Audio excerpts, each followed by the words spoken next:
Voici la vidéo stage vacances jour 1 français pour le collège. On va faire une dictée, mais alors juste une phrase et on va travailler autour de cette phrase. Alors je vais vous la dicter. N'hésitez pas à couper la vidéo pour bien avoir le temps de l'écrire. On est parti. Lucas a vu sa copine hier, puis, non, on va dire et, il est rentré chez lui. Je la répète, ne vous inquiétez pas. Lucas a vu sa copine hier et il est rentré chez lui. Allez, vous pouvez essayer de corriger un maximum de fautes si toutefois il y en a. Et quand vous avez fini, donc là vous coupez la vidéo, quand vous avez fini, vous la remettez. On est parti. Allez, moi je l'écris. Donc, Lucas a vu sa copine hier et il est rentré chez lui.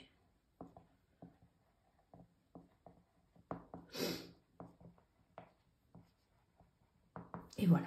Donc déjà, la base, la phrase commence par une majuscule et se finit par un point. C'est tout bête, hein, mais des fois au collège, c'est pas encore automatique. Donc c'est trop dommage de perdre des points parce qu'on a oublié une majuscule. Ensuite, ce qu'on va faire, c'est qu'on va identifier le ou les verbes de la phrase. Allez, je vous laisse couper la vidéo, c'est parti. Donc là, les verbes, c'est a vu et est rentré. Vous avez vu, il y a deux mots pour faire un verbe. Deux mots pour faire un verbe. Si on regarde un petit peu ces deux mots, ici, on a l'auxiliaire avoir au présent et ici, on a le participe passé du verbe voir. C'est pas le verbe avoir vu ou avoir voir, c'est le verbe voir au passé composé employé avec l'auxiliaire avoir. Ici, c'est le verbe rentrer employé avec l'auxiliaire être au passé composé. Et voilà. Allez, nouvelle question. Combien y a-t-il de propositions dans cette phrase? Vous pouvez couper la vidéo. Alors, une proposition, en fait, c'est une partie de phrase, un bout de phrase qui a du sens, ça veut dire qu'il veut dire quelque chose, et qui contient à l'intérieur obligatoirement un verbe conjugué. Ici, trop facile. Deux verbes, deux propositions. Lucas a vu sa copine hier. Première proposition, ça veut dire quelque chose. J'ai un verbe conjugué. Et donc, il est rentré chez lui. Moi, je vais prendre à partir d'ici. Il est rentré chez lui. Deuxième proposition. Proposition 1, proposition 2.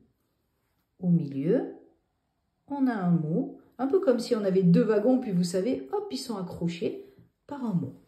Ok, donc là, vous avez vu deux verbes, deux propositions. Nouvelle question. Comment sont reliées ces propositions? Alors, les propositions peuvent être juxtaposées, coordonnées, subordonnées. Allez, je vous laisse réfléchir, coupez la vidéo. Donc ici, on a le « et ». C'est une conjonction de coordination. Vous connaissez ça, mais, ou, et, donc, or, ni, car. Du coup, quand deux propositions sont reliées par une conjonction de coordination, les mots nous aident, elles sont coordonnées. Voilà, tout simplement. Allez, on continue. Maintenant, ce qu'on va faire, c'est qu'on va analyser, on va trouver la classe grammaticale de chaque mot. La classe grammaticale, c'est ce qu'est le mot. Est-ce que c'est un verbe? Est-ce que c'est un déterminant? Est-ce que c'est un nom? Etc. Allez, vous pouvez couper la vidéo, faites votre maximum. C'est pas grave si vous ne trouvez pas toutes les classes grammaticales. On apprend, je vous donne la solution dans quelques secondes. Donc là, on va souligner tous les mots parce qu'ils vont tous nous intéresser. Et voilà. Donc Lucas, facile, hein, vous savez, hein, c'est un nom commun, c'est un nom propre, pardon, c'est un prénom. A vu, on l'a dit, c'est le verbe. Sa copine. Alors copine, je sais que c'est un nom. Et c'est un nom commun. Les petits mots qu'il y a devant les noms, le, la, un, vous connaissez tout ça. Et oui, ce sont des déterminants. Bon, maintenant, on va aller chercher la sous-classe. Il y a des déterminants divers, hein, mais par exemple, possessifs ou alors des déterminants démonstratifs. Ici, c'est sa copine à lui. Il l'a possède. Donc, du coup, c'est un déterminant possessif. Donc, j'écris pos pour possessif. Hier, c'est ce qu'on appelle un adverbe. Et, on l'a dit tout à l'heure, mais où est donc Ornicar? C'est une conjonction de coordination. Il, c'est facile, ça s'appelle un pronom. Vous savez, je, tu, il, etc. Un pronom, en français, en fait, c'est un mot qui est mis à la place d'un nom. Il est mis pour un nom, pronom. Ici, c'est Lucas. Et rentrer, ben, c'est le deuxième verbe. Chez, c'est une préposition. Alors, je vais marquer prep pour ne pas faire comme pronom. Et lui, ben, c'est un mot qui remplace Lucas, c'est ton pronom. Et voilà, on a trouvé la classe grammaticale de chaque mot de la phrase. Alors maintenant, on va parler en fait des fonctions. Les fonctions, en fait, c'est le rôle que jouent les mots ou les groupes de mots dans la phrase.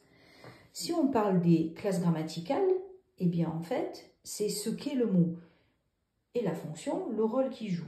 Si on prend une personne, par exemple votre mère, sa classe grammaticale, ce qu'elle est, c'est une femme. Elle n'est qu'une chose, une femme.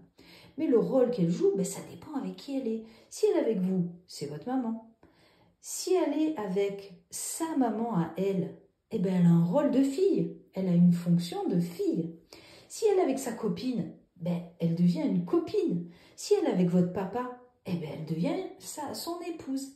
Donc vous avez vu, on a une seule classe grammaticale, mais on a plusieurs fonctions. Alors là, si on prend par exemple sa copine, quelle est la fonction de ce groupe de mots? Pour ça, il faut poser une question. Je vous laisse chercher. Coupez la vidéo. Lucas a vu qui? Sa copine. Donc du coup, quand on pose la question qui ou quoi après le verbe, on trouve le COD. COD, ça veut dire complément d'objet direct. Et pourquoi direct? Parce qu'il est directement collé au verbe. Hier. Quelle est la fonction de ce mot hier? On a vu que sa classe grammaticale, de base, c'est un adverbe. Mais quel rôle il joue ici? On pose aussi une question. Coupez la vidéo et c'est parti.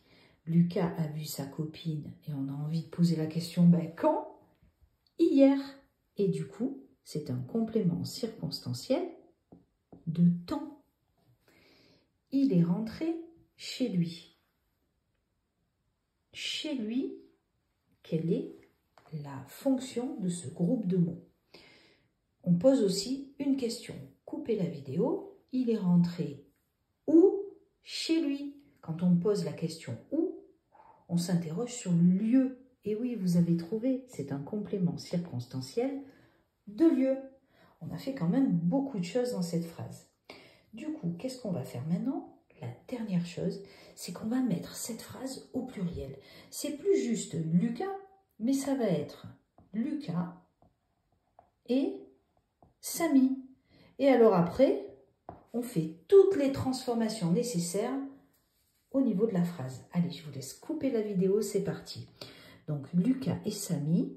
Alors, le a vu, ça va se transformer en ont vu.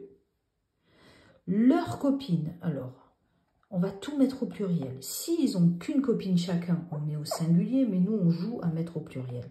Donc, leur copine, je mets un S à leur et à copine aussi. Hier. Et, il, cette fois-ci, au pluriel, c'est facile. Je mets un S. Ils sont rentrés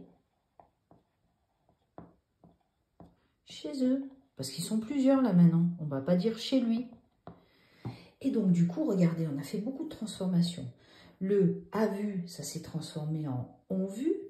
Sa copine, c'est leur copine. Et il, on l'a mis avec un S. Sont rentrés, on a mis un S. Et chez lui, c'est devenu chez eux. Alors, question. Pourquoi ici, je n'ai pas accordé le participe passé et ici, je l'ai accordé? Coupez la vidéo. En fait, c'est simple. Au passé composé, quand le participe passé est employé avec l'auxiliaire avoir, on ne l'accorde pas. Quand il est employé avec être, on l'accorde, tout simplement.